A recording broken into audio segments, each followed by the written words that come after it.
wonderful panel, who I'm happy to say I will have the benefit of harvesting their collective experience in answering the question of, will this be a dreadful year or one full of hope? To my right is Abu Said from Daintta, a consultancy helping companies deal with complex cyber challenges. Harriet Mahier, who works for a global risk consultancy to provide the macro picture. And Plexal CEO Andrew Roughan, for the benefit of people new to Plexal, we are an innovation consultancy building the UK's most connected cyber ecosystem. A very warm welcome to you all, and thanks for being on the panel this evening. And season's greetings to both the panel and the audience. I have a few kind of housekeeping things to say. So Cyber Lates is our quarterly meeting for the ecosystem. Stay tuned for new dates for 2023, and if there are things that you would really like to see discussed on this stage, get in touch at connect@plexal.com. During the event, please feel free to tweet live using the hashtag CyberLates and tag @PlexalCyber. Tonight we'll have about 30 minutes of discussion, 15 minutes Q&A, and you'll be more than welcome to join us again for festive refreshments shortly after this. So I'm going to jump right into the good stuff. And I'm going to ask my panel if you can give me a 2-minute headline or a teaser of what we can expect tonight around hopes, fears, opportunities, maybe a rallying cry for the industry. So I'm going to come to Harriet first for this kind of macro view of the evolving threat landscape. Hello. So I think from the macro view, the year of 2022 has been dominated mostly by the Russia-Ukraine crisis, and that has translated into the cyber threat environment. We've seen kinetic conflict in Europe for the first time in a very long time. And what we've seen coinciding with that is the use of offensive cyber as a conduit to kinetic warfare activity. And whereas we like to think of the Ukraine conflict staying within Ukraine, what we're seeing is the spillover effects into neighbouring countries and also increased targeting of other European countries. And it's something that I think, as the conflict persists, and particularly over the winter time, if Russia is, potentially losing ground through its kinetic warfare, the use of cyber means will become more attractive. And we've already begun to see increased pre-positioning against European critical national infrastructure. So I think when you're looking at the 2023, the fear landscape, I think it's not looking great.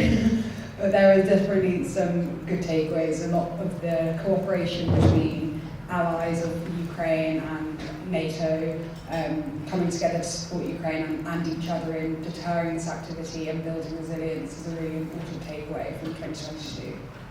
Great, thank you. Fear landscape, a really fitting, festive topic, but some hope in there as well. Let's come to Andrew for a kind of cyber ecosystem view.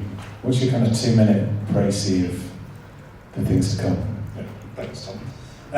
So I think in your introduction, Tom, you talked about our ambition to build the UK's most connected cyber ecosystem.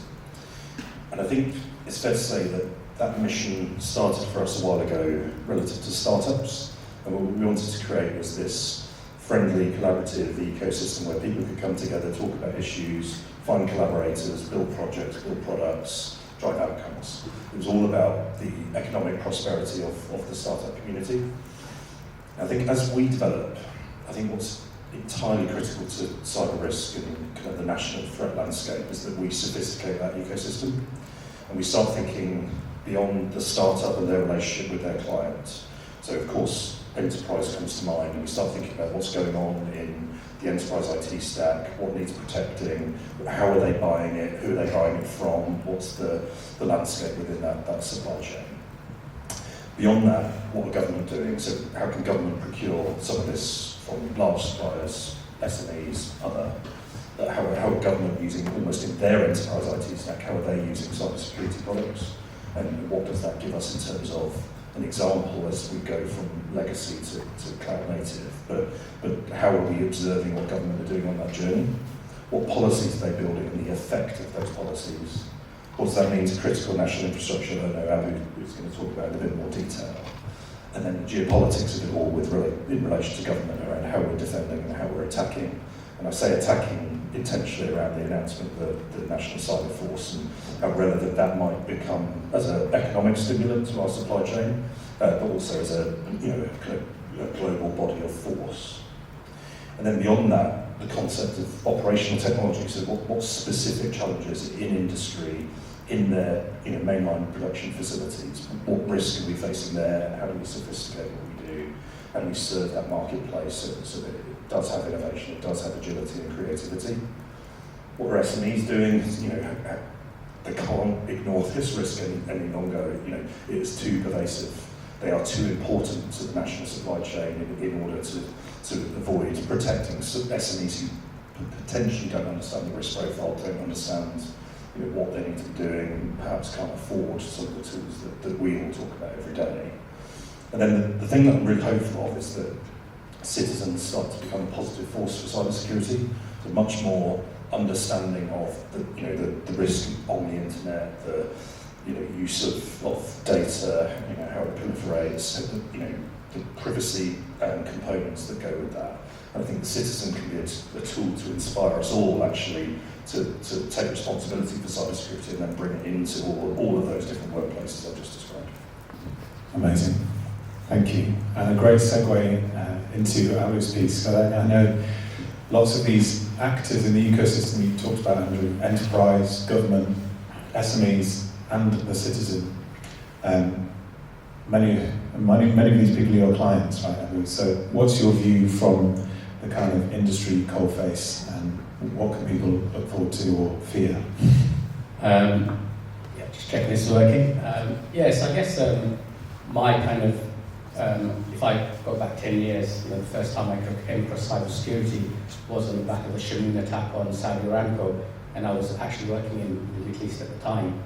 And at that time, the cyber knowledge was very limited within the industry. Cybersecurity sector didn't really exist, and over the last 10 years, we've seen a massive growth in this sector. I'm going to be quite bold and make a statement, which is there is no excuse today for any organisation, big or small, not to have basic cyber hygiene in place. And the reason I say that is the market is flooded with products and services at all different price points. So there really isn't an excuse. However, the threat is always evolving and changing. And I think touching up on the point around the geopolitics as well as some of the points Andrew raised, I think the fear going into next year is that complacency sets in. We must stay threat relevant, and we must understand where these new threats are coming from. And hopefully we'll touch on a bit of that as we further discuss this. Brilliant, thank you. I should come back to a couple of nuggets of information that I missed from the intro round. I'm that guy, I'm Tom Horner, I'm an innovation consultant at Plexal, and I was so excited about setting the scene for this event that I forgot who I am. I also really wanted to kind of extend an extra special welcome to Abu, who is one of a small number of people on our Cyber Runway Ignite program, which is a leadership initiative set up to support high potential cyber leaders. So I'm excited to be working with Abu as we go through the program over the next few months and work out how to address some of these endemic challenges. Let me unpack some of this, or let's all unpack some of this bigger macro view. Again, I'm going to come to you, Harriet.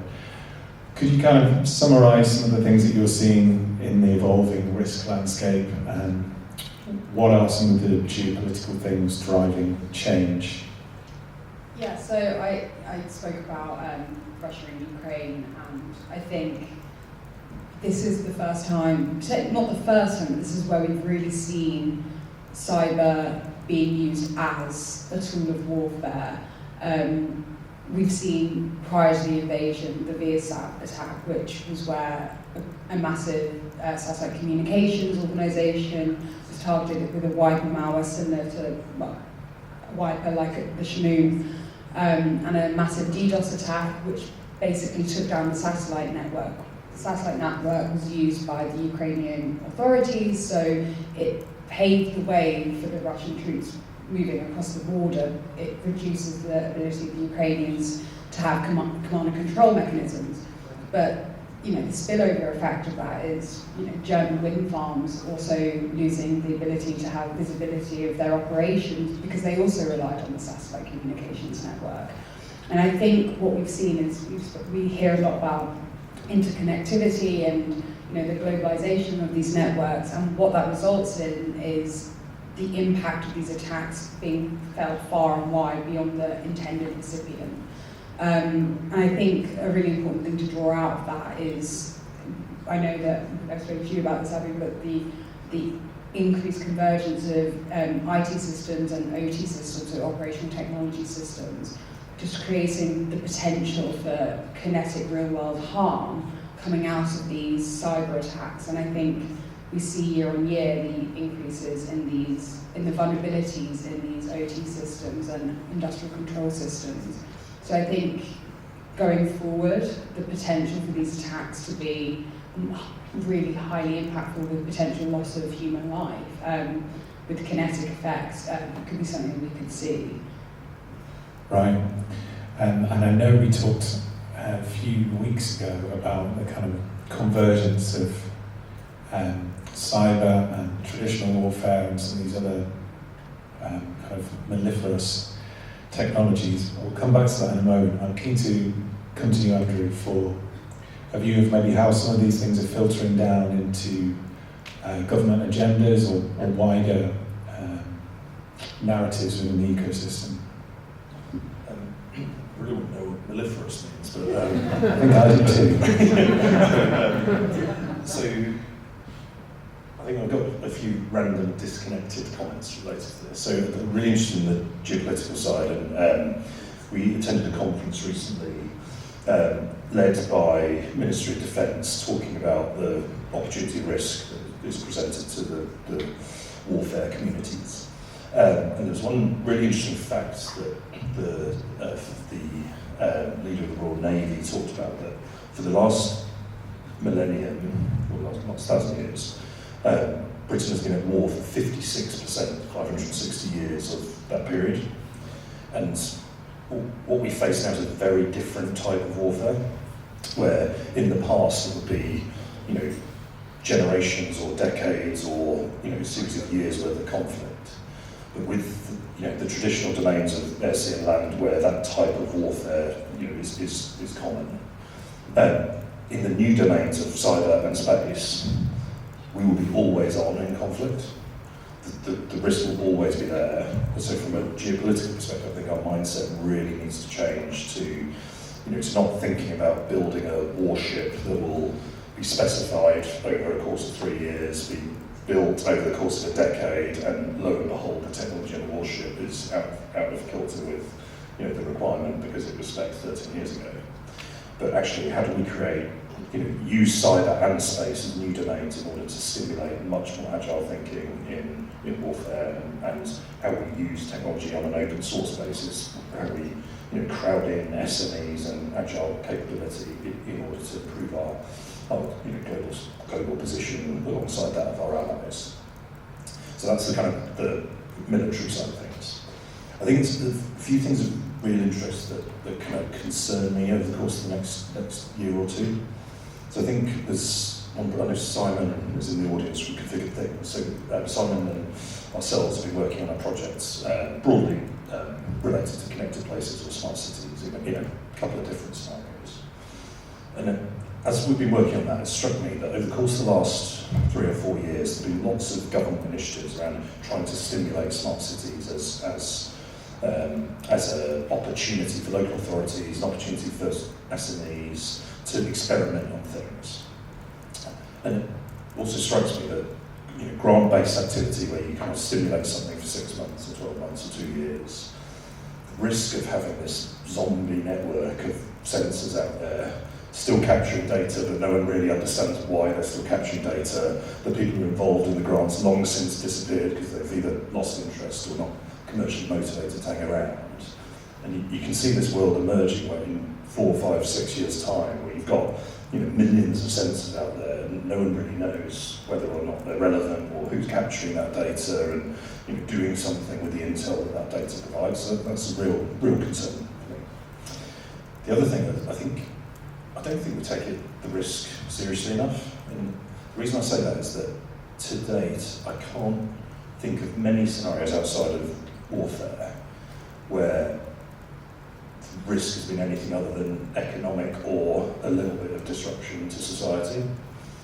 And I think society will deal with those two things. The BA data breach, I think, is a classic example where huge data breach, huge amount of loss associated, can't really be directly proven, but everyone knows it was a problem. No one stops flying BA. It's not a factor in how I view the BA brand, positively or negatively. There's other things they can do that would make me view them positively or negatively, but probably not a data breach. And I think there's a moment coming where life safety becomes the risk. You think about autonomous vehicles, for example. You think that a serious breach in critical national infrastructure or an autonomous vehicle system potentially causes life safety risk. I think that's when brands genuinely need to take it very, very, very seriously. And I think the final point, just before you drag it away from me, is I'm massively intrigued around what the insurance sector does with cyber shortly. So for ages, or a while, they've been promoting cyber risk insurance, which is a good thing to have, and it does drive hygiene, it does drive responsibility, because there'll be obligations in those policies that need to be adhered to. I think when the really big attacks come, and you think about public safety risk, for example, is it really cyber risk insurance that pays out, or is it public liability insurance? Is it employer liability insurance? If, for example, autonomous vehicle hit a pedestrian, I don't think it's a cyber risk, and I think these insurance policies are building up, and you can have precedents where they can't pay out on them, and there'll be a battle between insurers. Yeah, that's appropriately bleak. I'm going to ask you a follow-up question, so you can pick your microphone up again. I'm intrigued as to whether you think, you said when the big attacks come, perhaps quite ominously, in a sort of winter is coming sort of way. Do you think that the nature and size of attacks is likely to evolve, or is it the nature of our world that is changing that makes the impact of such an attack bigger? So I think the emergence of scale state actors where destruction is the goal, not economic gain, I think is materially different to where we thought we were 5 years ago. And I think the assumption 5 years ago would have been that states go after states. And I think increasingly states will go after industry, states will go after citizens. And I think that's a concern, which Harriet, I'm sure you guys are considering it. I don't think my world is considering that. And how one thinks about the sophistication of protection you might need if a state is coming after the telco sector or coming after the banking sector. They are. They are coming after it. And I think, to your point about the fact that maybe you would traditionally think about it in terms of states going after other states, but when you think of who owns the critical national infrastructure, who owns, telcos, who owns banks, who owns the financial sector, those organisations are very often within the private sector that operates. And so, in terms of building that resilience, it is so important to look beyond government. And the example I used earlier of Viasat, that's a US satellite company, but it was targeted because it provides that services to the Ukrainian armed forces. And we see this all the time about, if you want to target the NHS, you target a managed service provider of the NHS because it's a lot easier. So, I think it's really important for organisations to consider the whole spectrum of threats, from state-linked actors to cyber criminals to cyber activists, as well as insiders, and also importantly how those categories blend and blur into each other. Brilliant. And this is providing a kind of useful segue, I think. So we're talking about these really big evolutions of threat, state actors, increasing sophistication of the attack types. I want to bring it back a little bit to future gazing and the kind of industry perspective, the SME perspective. I wonder if you can kind of filter out some of this stuff and tell us what it means for businesses, individuals. Yes, I think clearly there are lots of really good points that have been raised. But thinking about it from if you're the CISO of a company or an organisation, enterprise, or you're responsible for security in a small business, what does it really mean to you? The reality is, we understand there's a conflict, we understand the geopolitics, some people understand it better than others, but often it's difficult to relate to what it means for me and my organisation. So what we find when we talk to our customers is kind of a few emerging trends.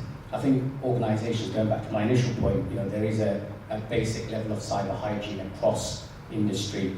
People have recognised they need to do something in this space. Obviously, some organisations are more mature than others.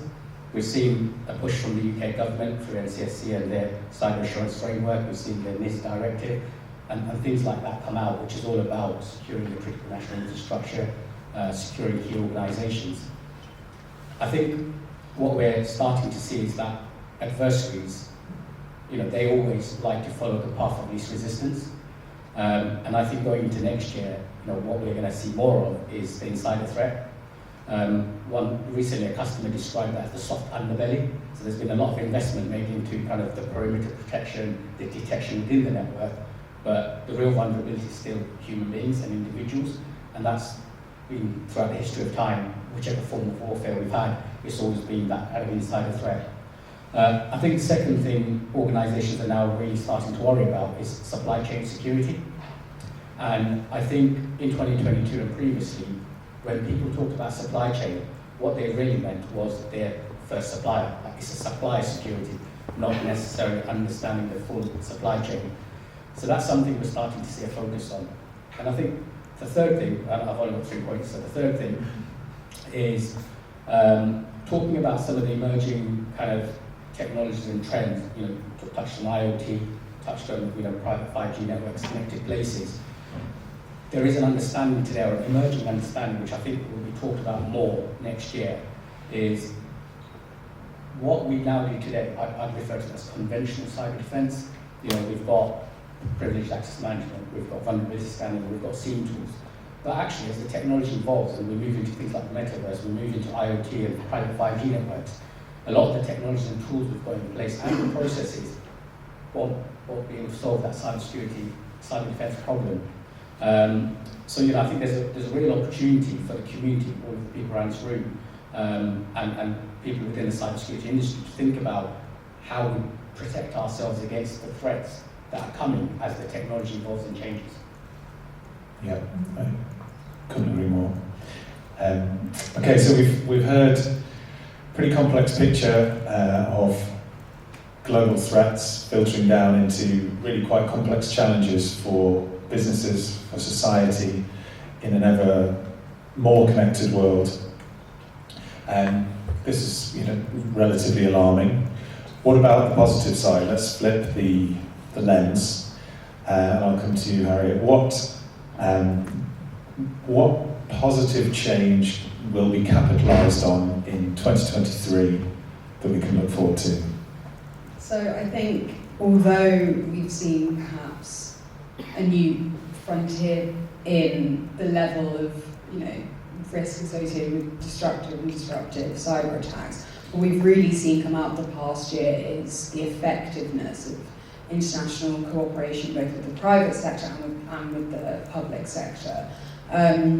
We've seen, groups of allied countries. NATO stands out, of course, but beyond just NATO, and looking at the other EU members, as well as Australia, Canada, and the Five Eyes, we've really seen a banding together of these countries to call out malicious cyber activity, particularly from a state perspective. and providing both government support from a cyber perspective as well as lending the support, as it were, of their private sector capabilities. And I think that's why when we look at something like Ukraine and considering people were thinking it's going to be cyber Armageddon, why hasn't it happened yet? The reason is they've had a lot of practice and they've had a lot of support over the years. So I think the real lesson to come out of this is information sharing is a key tool in stopping these threats, because it helps both other organisations in the private sector that need to learn from what threat actors are doing, as well as helping other nation states with perhaps not as developed capabilities to help defend and mitigate these threats. Thank you. And Andrew, collaboration. This is something that we're hot on. What's your view? So I'm hoping, despite some of the chaos of government in recent times, I think all of the core government policies, the big flagship policies, all point in a positive direction for our communities. So if you think, obviously, defence budget now being protected rather than growing, but actually being protected in the current context, I think is a good thing. So more money to spend on cyber security. Levelling up, I think, is often discussed as a geographical tool. I think it's as much about enabling SME ecosystems and improving the prosperity of SMEs as it is about making sure that different geographies who haven't benefited in the past do gain some rebalancing. So I think we should be really positive about the opportunity for SMEs in that context. I think from a quite closer to home perspective, I think what we're seeing now is government officials standing on a stage saying, my supply chain has to work with innovators, it has to work with startups. They've got the new ideas, they've got the agility and the creativity to help us face into some of these challenges.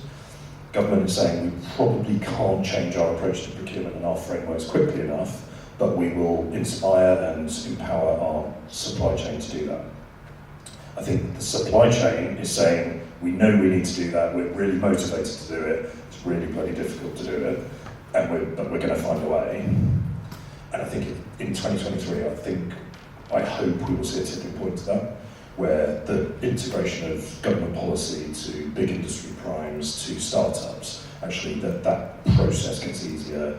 The dominance of the primes or the big tech companies around things like intellectual property and payment terms and insurance requirements and liabilities and indemnities and things like that, I think have to be rationalised. I can see glimmers of hope that whole chain knows it needs to. And I think as a result of that, I think we can not only hold more SMEs and startups into cyber security rather than heading off to banking tech, fintech, AI for life sciences and things like that. We've got to hold on to that base and we've got to grow that base. But unless we can solve that challenge, I can see the advantages for organisations of this sort heading off that way. Thank you. A complex challenge, but one that hopefully bears fruit in 2023. Abu, you played the role earlier of a kind of disgruntled teacher telling everybody that there's no excuse, and you were very firm. So what's your hope? What's the kind of the glorious dream if people do rise to your earlier challenge? Pretty good question. I've set myself up, haven't I? So look, I think clearly, in a utopian world, we'd never have a cyber attack that was successful and there was no loss of life. That's not the reality we live in. I think, in terms of the hope for next year, I really believe in points Andrew's made about the integration between government, society, industry. I think that's key. There's this term that goes around about defenders one, and I think that's really, really important. There's a massive piece around education that still needs to happen. People need to understand, like we've had with things like GDPR, people start understanding the importance of data and privacy. I think we need a similar realization in society around security and security hygiene. But I think the hope very much is that people come together and start understanding there's these problems that need to be solved. The tools are there. What I'd say is I know it's a quite bleak future that we've painted, but I'm quite optimistic because there's whilst it might sound unique, challenges similar to this have been solved before. So it's become ingrained so well that it's unacceptable to have someone die at work. And there's been a lot of cultural change around that. And I think that's probably where I think we can have the biggest impact, is that education and cultural change piece. And we can look to other industry to leverage what they've done. So we don't have to solve the problem, again. We can leverage some of the things that's already happened in this space. Thank you. And I think that's going to be a nice note to end on. I really like the message of culture and collaboration being some of our strong suits as we go into 2023. I'd like to take this opportunity to thank you very much for your contributions and open the Q&A. Andrew, I think you have to shoot off. Okay, great. And bonus. So, we've got about 15 minutes, and I would like to ask you, first of all, if you have any questions, we'll take those, but also if you want to offer any of your own 2023 predictions, either from your professional perspective or just a complete, stab in the dark. Do we have mics in the room, or do people just yell? Okay. Just yell. Just yell, thanks. Would anyone like to hazard a question or a prediction from the audience? Craig. So, it's about solving these problems. I think talent is a big part of it. So, statistically speak, the Department of Education has only managed to recruit 40% computer science teachers in the Institute this year alone. And I suppose we're not going to get the next generation of workforce of cyber experts and IT experts if we're not training kids in schools. So, what can we do to try and increase the number of people that go into education to help train the next generation, and also people that choose that as a career? Thank you. So skills, training, education, careers. I think there's a few people on the panel who might have a view. Should we get to Andrew first? Yeah, sure. I think this is a personal opinion rather than a corporate opinion, but I think government and industry is really alive to this. But I think the assumption around changing the national curriculum at any pace or scale, I think it is assumed to be too hard or too long. But as a result of that, I think there's a series of initiatives that are going on at the kind of pathways between government and private sector, starting to collaborate on digital talent gap, technology talent gap, and then specifically cyber skills and enabling industry and government. So a few of those things. So as I understand it, a number of big tech companies, particularly the American ones, have or are in the process of launching huge, tens if not hundreds of millions of pounds worth of skills and talent activities, where the kind of thought process is that if you're a hyperscale cloud provider, for example, if government can't fill their technology skills gap, then they would not be a big client of, or as big a client of the hyperscale cloud, because they won't have the skills to build on the platform. Therefore, legacy IT remains where it is. You never get the migration, or you don't get it quickly enough. If they can't fill their own skills gap, then their product evolution slows down, and they can't get these new bleeding edge capabilities out there. If their marketplace vendors can't hire enough people quickly enough, then all of a sudden the marketplace slows down, and the billions of pounds associated with it doesn't come through the door. So I think big tech is massively alive to that, and as a result, they're trying to intervene quite heavily. From a government perspective, as I understand it, from a personal opinion, I think there's huge concerns around government training competent staff, and then at first career transition losing them to private sector. And lots of that is about salary, of course, that we know that the private sector has the ability to pay, in some cases, a lot more. But there's lots of conversation going on around how can we create pathways back and forth, how can we actually encourage, the data set that exists in government is so rich and so exciting and interesting, which is what, clever and interesting people want to work on. They want to see this, and they want to have purpose and impact to society, and they want to cause change, which with the best of the world you don't get in the private sector. So there's lots of initiatives going on now. I don't think there's anything that can solve the problem you described. I think it's a major issue, but there's lots going on behind the scenes around pushing it along. Thank you. I also want to give you a nudge based on our conversation we had a few weeks ago about you built a company, and we talked about how some of the challenges of bringing people up from different backgrounds. I wondered if you could kind of reiterate some of those points. So I think there's a couple of kind of observations. Schooling and national curriculum, I think as Andrew said, it's just not something that's going to change quickly. What we are seeing in the market, and I don't think I'm allowed to name drop anyone, but we are seeing organisations that are setting up a specialist organisation that are reskilling people, so like in the mid to late stage of their career, with great success. And one of those organisations is a member of Cyber Runway that we share a platform with. So I think that's part of the solution, reskilling the workforce. There's a lot of people out there. There's an assumption in cyber you have to have a technical background. That's not true. Cyber security is a broad spectrum. You can come in with no technical background and still play a really key role in cyber security. Because that cyber security is everything from strategy all the way down to the noughts and ones. And I think we were talking earlier about your kind of journey into cyber, and you said you did was it an English degree or something? Guilty as charged. Yeah, case in point. I was going to say, I think your point is so true though, because I think that's why a lot of people might be put off thinking that it is something that's highly technical. If you don't get into it when you are, aged 7 or 8 at school, then you've missed the boat. And I think the point you said about reskilling is so important, because there are very capable people that can transition with the right opportunity very easily. So I think, making it attractive for people to feel like it's approachable is really important as well. Yeah, so I guess following on from that, when organisations are hiring, I think it's really important to be very, very diverse and inclusive. And I don't just mean the traditional sense of diversity and inclusion, but also accepting neurodiversity.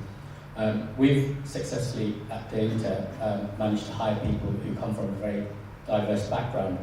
And I think one of the reasons we've been able to do that is challenging unconscious bias and making sure there is no place for unconscious bias. But secondly, we find with the traditional larger systems integrators, large consultancies, their recruitment process effectively filter out certain types of people because it's very kind of very structured. Whereas I think to attract an inclusive workforce, you need to recognise that people think differently. They come up with ideas differently, they behave differently, and you can't take a cookie cutter approach to recruiting people. And I do think that is something that is increasingly being understood by the larger players, which isn't good for us because it means we're going to have to compete with them now. But I think that's part of the way we solve the problem as well. Yeah, is. Does this? What is this? Is this a cyber attack? Okay, well I'm going to just go back to the old school. All right, no, that's fine. Great. Let's hope 2023 is one of less bias and more inclusivity and harnessing the power of difference as well. We've got time for a couple more questions or observations, predictions. The darker jumper person, you said. So I found the first part really interesting about sort of what you're looking at moving forwards. After recent conversations with the 2-3 stars in various departments, I think it's a bit of arrogance from the MOD maybe in terms of they haven't seen as much as they're anticipating, and is that going to follow through next year?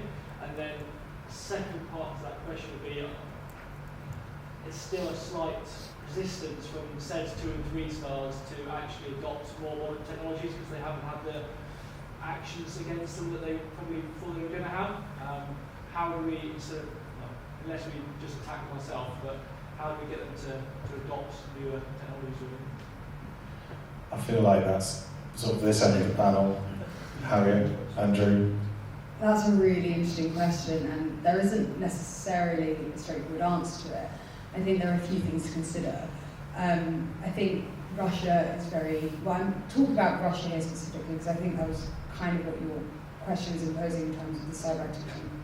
Yeah, Russia is keenly aware that NATO and members of NATO have their own offensive capabilities, like you were speaking about earlier, and can't necessarily, and it would be crippled itself by a disruptive cyber attack on Russia, and its resources very much at the moment are quite focused on using them in Ukraine. And so that's one point. So there's the risk of retaliation and trying to avoid that. But I think what's quite interesting as well, I mean, the conversations with 2 stars and whatnot, but what's really interesting is we've seen a lot of targeting of private organisations, and not just by the Russian state, but by Russian cyber criminal groups and activist groups that maintain somewhat informal and in some cases a bit more formal relationships with the state, as a means of, inflicting cost on adversary states and things. So there's that element of it as well. So like Russia's preoccupied, so the cyber criminals and cyber activists are kind of taking charge on that. And I think the one thing to consider here is, they have bombs. You can disrupt an oil and gas facility through a cyber attack, but it takes months of pre-positioning, reconnaissance, and it has to be very targeted, and it doesn't happen overnight like I think sometimes people think it could. It takes a lot of planning, and actually what we're seeing is the use of cyber as a facilitator. We've seen quite recently Microsoft were reporting that they were seeing targeting of transport logistics companies in Poland and also in Ukraine, and then subsequently we've seen an uptick in kinetic targeting of those organisations. So it's about using cyber in a way that's going to facilitate your greatest strategic outcome, and launching cyber Armageddon on your adversaries isn't their priority right now. So but that doesn't mean it can't happen if their priorities change. I think I'll just make a small point that I referenced earlier on around we're now in a 5-domain reality.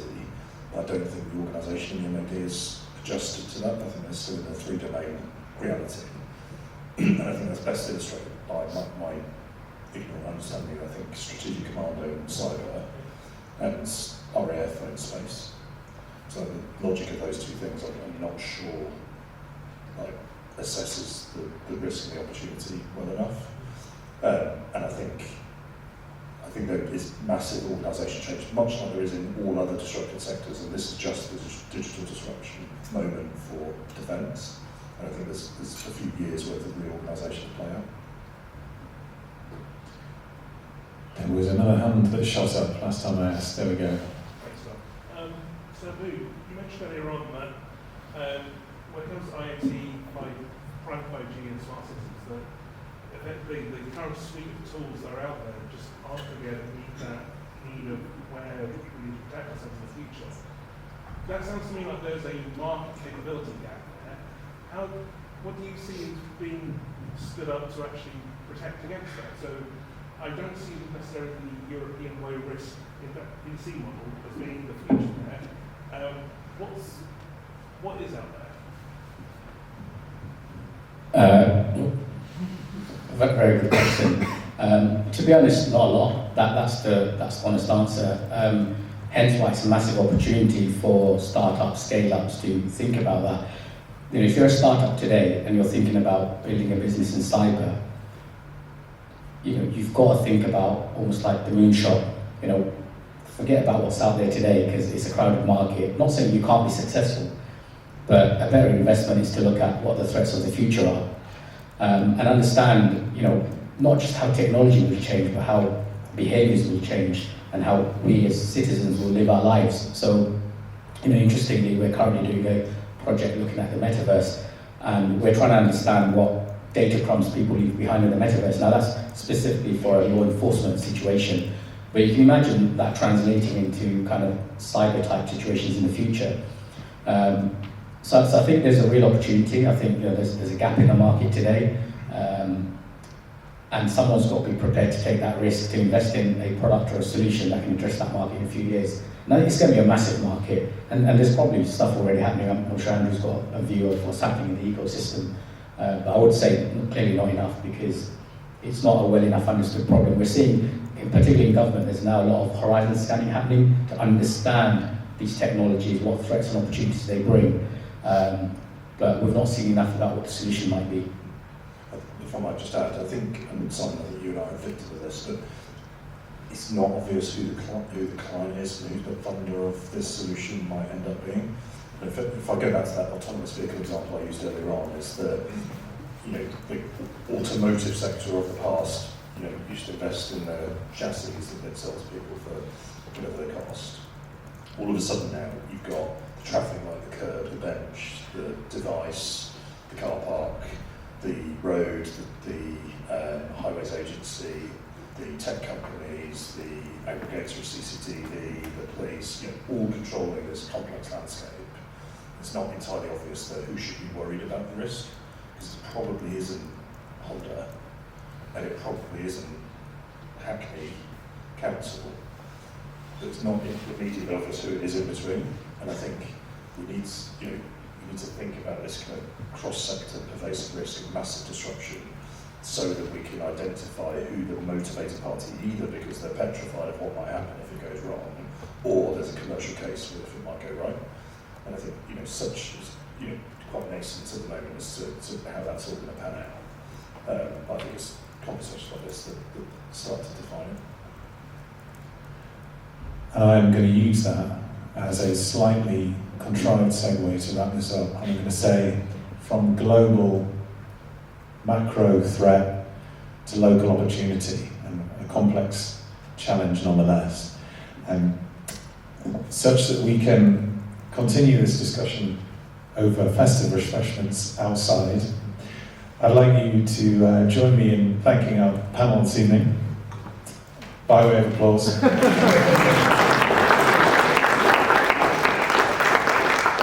We've got lots to do in 2023, and there's lots of ways to engage with the Plexal cyber ecosystem, not least for SMEs looking to address some of the challenges that have been highlighted tonight. So look out for our work with the National Cyber Security Centre, NCSC for Startups, and their next challenge-related call. What else do I have to say? That's about it. I've been your host, Tom Horner. This has been the last Cyber Lates of 2022. I wish you all a wonderful festive period and all the best for 2023. Join us outside for some snacks and drinks. Thank you.